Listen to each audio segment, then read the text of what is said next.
Doutor Geraldo, a sua longa experiência com essa temática de governança, quando finalmente a família senta e vai discutir as opções, aí sempre surge a pergunta: qual é a diferença entre sucessor e herdeiro? Como nós sabemos, existe uma lei, né?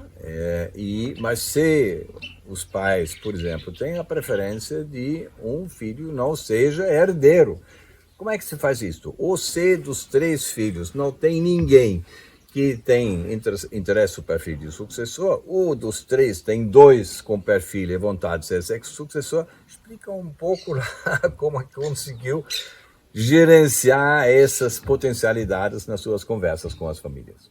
Perfeito, professor. Olha, juridicamente, sucessor e herdeiro é a mesma coisa. Ou seja, você tem, igual no exemplo citado, 3 filhos, né? Se nada for feito, todos ali serão herdeiros. Na governança, a gente tem o hábito de usar uma colocação que eu acho que ela é muito pertinente aqui ser posta, que é o seguinte: nem todo herdeiro é um sucessor. Por quê? Herdeiro todos são, por questões hereditárias. Agora, o sucessor é aquele que tem o talento para suceder, né?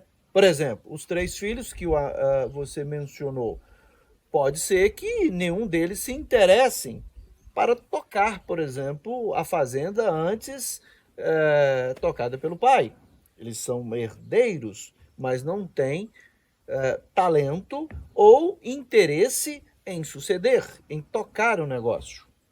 Agora, pode acontecer também, professor, isso é muito comum, que entre os 3, 2 se apresente e tem condições de suceder o pai. E isso pode até acontecer que você conseguir ali criar combinados para que esta passagem do bastão ocorra para os 2. Mas se isso não for possível, é interessante que aquele sucessor, vamos dizer assim, aquela autoridade para suceder, ela surja naturalmente dentre os filhos, dentre os herdeiros. Eu acho que não deve ser, professor Francisco Villa, uma escolha do pai. Por quê? Não, porque essa autoridade tem que emergir naturalmente entre os filhos. Porque se é uma escolha do pai, pode acontecer, e normalmente acontece, que na ausência do pai, os filhos então levanta lá um problema e diz: olha, você foi escolhido de papai, papai não está mais aqui, agora a história é outra. Aí o conflito se instaura. Mas o amigo fez uma colocação também interessante no que diz respeito à herança. O fundador, o dono, ele pode beneficiar alguém ou algum filho mais do que o outro? Sim, isso é possível, né?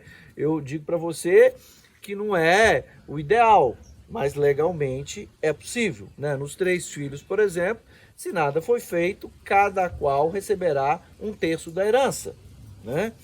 Mas o pai, em vida, ele pode, então, através de ferramentas, por exemplo, jurídicas da doação, direcionar uma parte maior para um determinado filho, seja porque ele assim o quer, ou seja porque aquele filho merece mais, vamos dizer assim, no sentido de ter ajudado mais, etc.